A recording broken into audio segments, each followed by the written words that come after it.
नमस्कार दोस्तों, आज मैं आपको एक ऐसी कहानी सुनाने जा रहा हूँ जो आपके रोंगटे खड़े कर देगी। ये कहानी है एक ऐसे श्रापित हीरे की जिसमें सदियों पुरानी आत्माएं कैद है और एक ऐसे लालच की जो इंसान को विनाश की ओर ले जाता है। तो चलिए शुरू करते हैं एक ऐसे सफर पर जहाँ वास्तविकता और भ्रम की सीमाएं धुंधली हो जाती है। अभिषेक एक मल्टीनेशनल कंपनी में ब्रांच मैनेजर था। उस दिन काम के बोझ से दबा हुआ था। सर्दियों की ठंडी रात में जब वह अपने कार से घर लौट रहा था तो उसकी कार का टायर पंचर हो गया। सड़क के किनारे कार रोककर अभिषेक टायर देखने के लिए नीचे उतरा। तभी उसे एक फुसफुसाती आवाज सुनाई दी। रुक जाओ, तुम नियत हो इस श्रापित भूमि के रखवाले। चौंक कर पीछे मुड़ने पर उसे कोई दिखाई नहीं दिया। सिर्फ घने जंगल की काली छाया थी जिसमें अनगिनत लाल आंखें टिमटिमा रही थी। उसने सोचा कि ठंड के कारण उसे भ्रम हुआ होगा, लेकिन एक अजीब सा डर उसके शरीर में दौड़ गया। जैसे ही वो कार की डिक्की से जेक निकालने के लिए मुड़ा, एक और आवाज आई। सामने देखो, तुम्हारा भाग्य तुम्हारा इंतजार कर रहा है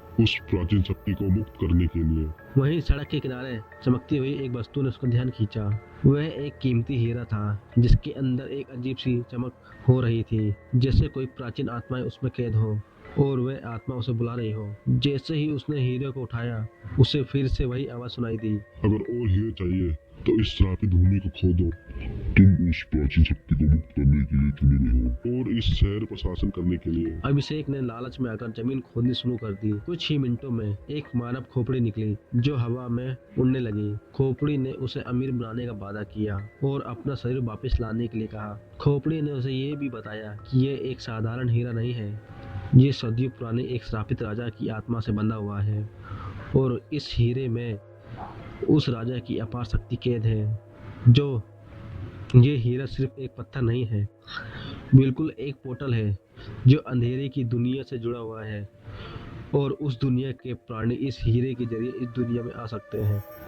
अभिषेक लालच के वशीभूत होकर खोपड़ी के पीछे चलने लगा।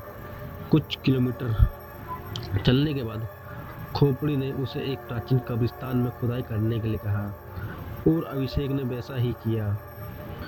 जमीन के नीचे से अधजला धड़ निकला जिसके चारों ओर अजीब तरह के तांत्रिक चिन्ह बने हुए थे और उसके सीने पर एक काला पत्थर लगा हुआ था जिस पर एक रहस्यमय भाषा में कुछ लिखा था और उस धड़ के हाथ में एक जंजीर थी जिस पर छोटे छोटे हीरे लगे थे। खोपड़ी ने फिर उससे खून लाने के लिए कहा, एक ऐसे व्यक्ति का जो निर्दोष हो और जिसकी आत्मा उस राजा के क्रोध को शांत कर सके और उस जंजीर को खून से रंग सके। कुछ दूरी पर अभिषेक को एक राहगीर जाता हुआ दिखाई दिया। डर और मजबूरी में अभिषेक ने एक राहगीर की हत्या कर दी और उसका खून लेकर वापस आया। खून को धड़ पे डालते ही वह मृत शरीर जीवित हो उठा, एक विकराल भूत के रूप में।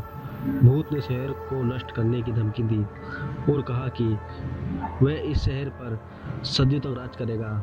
उसने अभिषेक को बताया कि यह हीरा उसकी अमरता और अपार शक्ति देगा, लेकिन इसके लिए उसे हर पूर्णमासी की रात को एक निर्दोष की बलि देनी होगी और उस काले पत्थर को उस बलि के खून से रंगना होगा और उस जंजीर को हर बलि के खून से ताकत देनी होगी। अभिषेक डर गया। अभिषेक भागने की कोशिश करता है, लेकिन भूत की पकड़ इतनी मजबूत थी कि वह हिल ही नहीं पाया।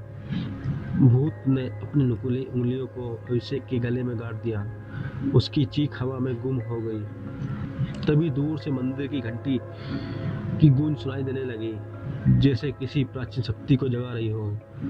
भूत की आंख क्रोध से लाल हो गई। उसका शरीर कांपने लगा और भयानक चीख के साथ वह राख बनकर बिखर गया। लेकिन राख के बीच से एक काली अंगूठी निकली जिस पर वह श्रापित हीरा लगा हुआ था। अंगूठी से एक धीमी दर्दनाक चीख निकली, जैसे किसी की आत्मा को पीसा जा रहा हो। अंगूठी धीरे धीरे चमकने लगी और उसकी रोशनी में अभिषेक ने अंगूठी के अंदर एक धुंधली आकृति देखी जो दर्द से तड़प रही थी। अंगूठी से निकली चीख इतनी भयानक थी कि अभिषेक के कान सुन्न हो गए और उसका दिल डर से कांपने लगा। अभिषेक की अंगूठी की रोशनी तेज होने लगी और अभिषेक को लगा जैसे कोई अदृश्य शक्ति उसे खींच रही हो और उस अंगूठी में से एक आवाज आई। तुमने उस प्राचीन शक्ति को मुक्त कर दिया है, अब तू उसका गुलाम है और वह इस शहर का राजा। अभिषेक ये सुनकर बेहोश हो जाता है। जब उसकी आँख खुलती है तो वह खुद को अपनी कार के पास पाता है। उसे लगा कि ये सब सपना है, लेकिन उसकी मुट्ठी में एक जली हुई काली हड्डी थी और गाड़ी की सीट पर चमकती अंगूठी रखी हुई थी जिस पर खून के धब्बे थे और उस काले पत्थर के टुकड़े भी और जंजीर भी। अभिषेक घबराकर उसने हड्डी, अंगूठी, काले पत्थर और जंजीर को फेंक दिया और अपनी कार में बैठकर वहां से भाग गया।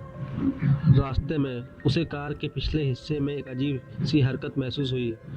फ्रंट मिरर में देखने पर उसे दो जलती हुई लाल आंखें देखी जो उसे घूर रही हो और उसके पीछे एक धुंधली छाया थी जो धीरे धीरे आगे बढ़ रही थी और उस छाया में अनगिनत लाल आंखें टिमटिमा रही थी।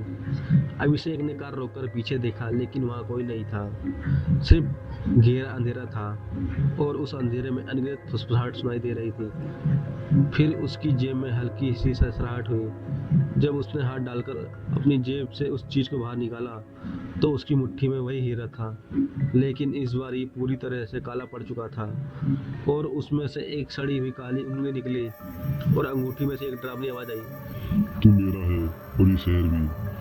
तूने उस प्राचीन शक्ति को लूट कर दिया है, अब तू उसका गुलाम है। अभिषेक ने चीखते हुए हीरा, अंगूठी, काले पत्थर और जंजीर को फेंक दिया, लेकिन तब तक बहुत देर हो चुकी थी। उसकी कार का इंजन बंद हो गया और अंधेरे में कोई उसकी तरफ बढ़ रहा था जिसकी छाया सड़क पर फैल रही थी और उसके पीछे अनगिनत जलती हुई लाल आंखें थी और फुसफुसाहट तेज हो रही थी। कार के शीशे पर एक भयानक खून से सना चेहरा प्रकट हुआ जिसके दांत नुकीले थे और उसकी आंखें लाल, और उसके पीछे एक काला पत्थर था जिस पर एक रहस्यमय भाषा में लिखा था, अब तुम मेरे हो और तुम्हारी आत्मा इस हीरे में कैद रहेगी। यह शहर अब उस प्राचीन राजा का है और तुम उसके रखवाले।